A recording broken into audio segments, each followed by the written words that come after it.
Afternoon, guys. I hope this video finds you, your family, and your wider circle well. At present, we're obviously trying to continue with your coursework, and I really appreciate everything that you've sent me so far. Quick verbal feedback on page 3 overall. About 75% of you have sent in the task, so well done for that. And also then that some of the standard of graphics has been fantastic from some of you. The feedback on those will be very minimal. However, for those of you who are still sending it as 3 individual A4 pages, we would like you to compile it onto one A3 page. This means we shouldn't have to revisit this, and it'll save you time in the long run whenever we get back to college, whenever that may be. For page 4, page 4 and 5 are identical, which is excellent, and there's going to be some guidance that comes throughout the rest of this video. If you find an exemplar piece of material that you like, please don't copy it word for word. But what it's here for is to show you the clarity of the design and also the quality of the graphics that comes through with that. This really is the creative aspect of it. So from here, we're looking to try and get you guys to have a finished product designed by the end of this. At the end of these 2 pages, you will have decided what it is you want to manufacture. And at that stage then, we're going to take that further into modelling, which we'll look at in a number of weeks' time. But this should pretty much finish up to the first 5 pages. Okay, so as I say, I'm going to take a pause now from this video and I'm going to talk you through some of the exemplar material. Alright, thanks guys. Okay guys, what you see here is your Campbell College Technology and Design guidance sheet. You can find this on the GCSE page on Firefly. Here we're going to talk about how you're going to actually make this page. It says here you're going to spend approximately about 3 hours on this. So you choose one of your best ideas from page 3 and it's going to be further developed and improved on what you have already done. It says graphics should show good, detailed knowledge of the whole product and all of its parts. Annotation should show good, detailed knowledge of the whole product and all its parts. Note, it should not just remain the same design from page 3 being redrawn. It must develop and improve to access the top 2 mark bands. Improvements could include a blend or a mixture from your other concepts or other research or other ideas you have seen since you've done page 3. You might like the materials, for example, and structural form in one idea, but prefer the door mechanism and storage system in another. And this would show a development of the final chosen idea at the end of this section. Show creativity and be bold with your ideas. Try and think outside the box. Again, reinforcement of the previous video.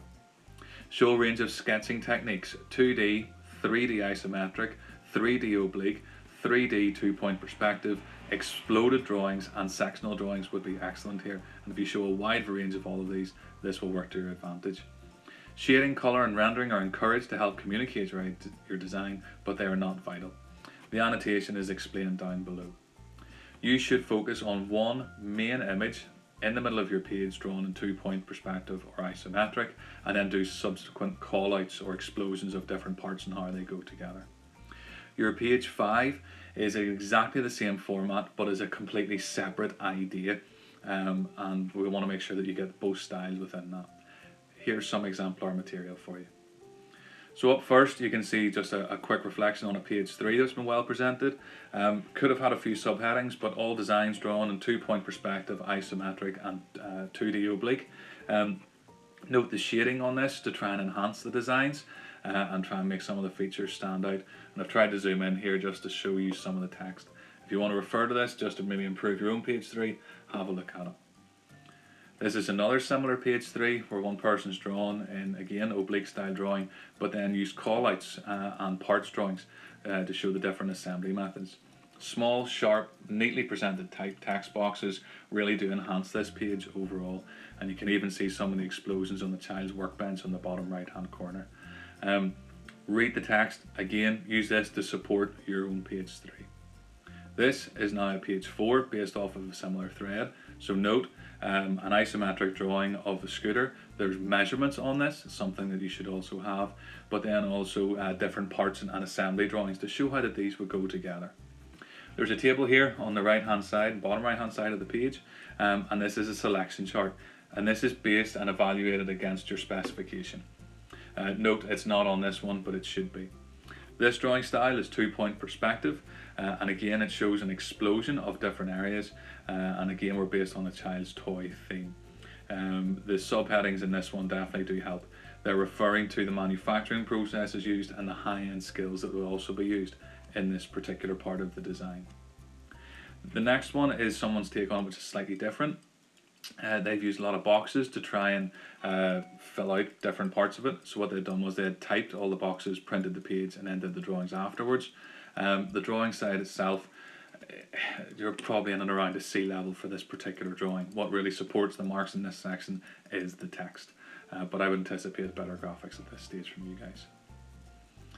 This one, very impressive again. It's showing the explosions of a car, and you've probably seen this one within the department. A positive note here is on the right hand side there, the proposed estimate costs again, where they're starting to look at the different materials and really designing for manufacture, and that's where this design should lead to. This is also a handy thing to reflect off of in your specification, but a really good, well presented design, fine lined, and then again a few call outs to show the more intricate details of the sketch. This one is again, this will be a page 4. Again, a nice neatly presented isometric drawing and a fantastic explosion on the right hand side. But please note the attention to detail to make sure they get the justification of the parameters in, the justification of the material selection, and then again the proposed estimates and costings as well. This would be one of our top end ones, and if those guys are looking to push an A, you should use this as your base. This is something that you could probably see a little bit of similarity, but where things are starting to fall down a little bit. A nice neat sketch, but a distinct lack of annotation, and maybe could do with a few more callouts. There are some sizes mentioned, but not everything is dimensioned. I would probably say that this would be a C star, B minus in and around that area. Again, you can see a better drawing this time from this candidate, similar style to earlier on, but they've gone with a 2-point perspective version, and this is the version that he actually went on to make, and he made it in exactly this manner. Again, positive use of the subheadings, all numbered and bullet pointed and referenced back before. I love this sketch. Again, 2-point perspective, but you can see the depth and the detail he's gone into to make sure all the angles are right, and some of you will have seen this in the workshop before you knocked off. Really positive page. I like this page in terms of the layout, content and quality. We're now on the other side of things where we're looking below a C grade, and this is below a C grade. This isn't a recognised drawing style. This also is not depth and detail shown in annotation, and you'll see that the next slide supports this in the same way. This candidate will struggle to get marks in this area based off of the designs that have been presented. Okay, these drawings and again limited annotation are not going to help this candidate. Okay, hopefully you've taken your time and you've presented what you've done on page 3. You'll not end up with a drawing like this. Okay, hopefully you have found that informative and helpful, and note that those exemplars, you could be paused at any time and you can review them. You'll see there the high quality that we're really pushing within this. The sketch itself, you're probably talking an hour and a half to 2 hours. With the annotation to support that could take another further 30-35 minutes. We're looking at maybe a 2.5 week turnaround on this. I'm going to set both pages at the same time, and what I'm looking for is page 4 and 5 handed in at the same time, so probably 2 weeks from now. Try and stick to those deadlines as best you possibly can. These are guidelines. Ultimately we're working in an unusual and confusing scenario regarding hand-ins, project work and contactability and all the rest of it, but try your very best. The deadlines aren't set in stone, they are fluid, but it's just that if we can try and keep you working at this pace, then we can continue to develop the course as we progress through. Okay, listen, I hope you find this helpful. Enjoy the rest of your time, and if you have any problems, give me a little shout. Alright, thank you very much guys, all the best.